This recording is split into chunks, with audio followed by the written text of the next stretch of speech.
Existem dois pensamentos que são super comuns e super perigosos que estão relacionados ao vestibular. Nós aprendemos muitas vezes com os nossos cuidadores, com os nossos professores, com os nossos adultos de referência, que o vestibular, assim como as nossas notas escolares, são um tipo de reflexo direto da nossa inteligência e também são preditores do futuro. Ou seja, que se a gente conseguir ter boas notas ou passar de primeira no vestibular, nós somos inteligentes ou nós teremos um grande futuro pela frente. Mas isso está longe de ser verdade. Primeiro que essa ideia que o rendimento escolar ou vestibular ele define qual é o teu grau de inteligência está muito longe de ser realista. Porque a inteligência é uma coisa que nem os estudiosos da psicologia conseguiram definir com toda certeza. Por isso que a gente chama de construto. É uma ideia abstrata que todo mundo mais ou menos concorda com o que é, mas mesmo os pesquisadores vão discordar entre si. Então dizer que a inteligência ela é medida dessa ou daquela forma é muito falacioso, é uma coisa que não bate com a realidade. Ainda mais porque o que está sendo testado em sala de aula e nos vestibulares é um grupo de temáticas e temas que você vai ter que meio que decorar ou aprender a fazer determinados cálculos e que o sistema de ensino definiu que, ok, isso é o que é importante para a nossa vida.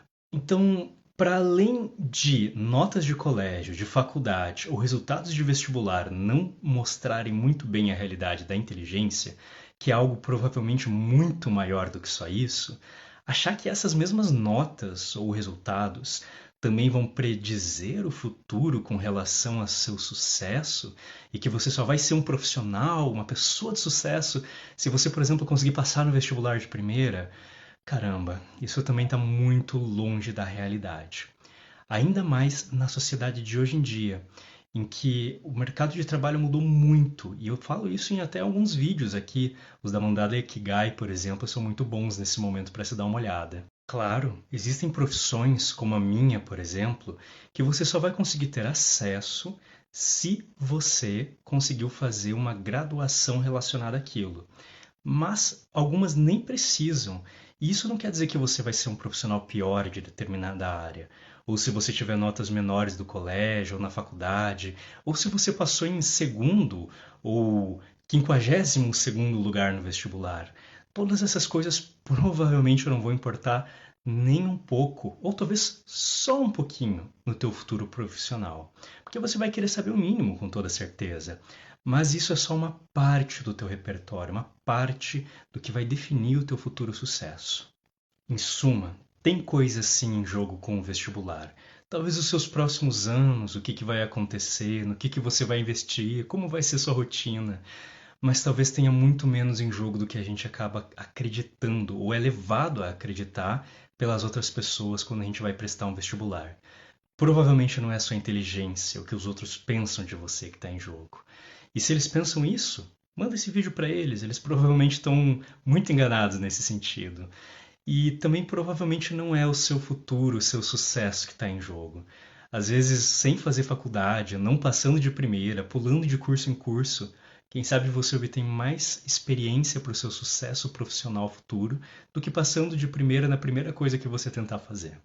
Um outro erro de pensamento que eu acho que acaba gerando muita ansiedade com relação ao vestibular é que o nosso resultado depende apenas de nós, seja da nossa capacidade, do nosso esforço ou da nossa atenção.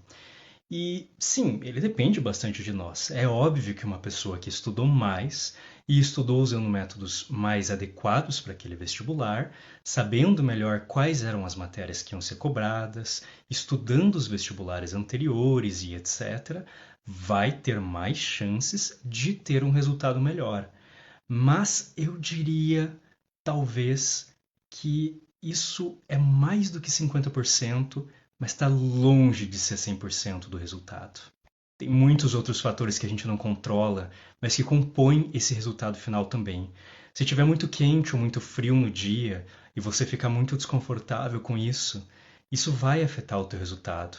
Se você estava com cólica, com dor no dedão do pé, se tinha uma pessoa muito mal cheirosa do seu lado, ou até mesmo, pensa só, nós somos seres humanos limitados, não tem como nós estudarmos tudo. Tem coisas que nós estudamos mais perto e mais longe da época do vestibular. E se o vestibular naquele dia cobrar exatamente mais coisas que você estudou antes, por pura coincidência, do que coisas que estavam mais frescas? É óbvio que não tinha como você saber e você tinha que escolher priorizar algumas coisas. As perguntas exatas estavam para além da sua capacidade de previsão e controle.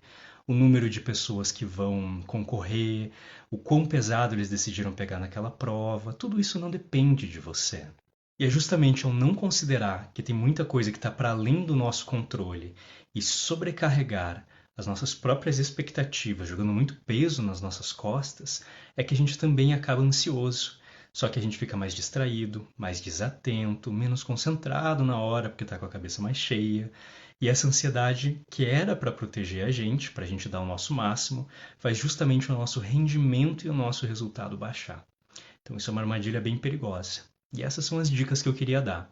Tanto as da forma de pensar o que realmente está em jogo no vestibular, que pode não ser tudo aquilo que a gente pensa, quanto também a considerar que nem tudo está nas suas mãos e depende de você, o que pode ser assustador, mas também muito libertador.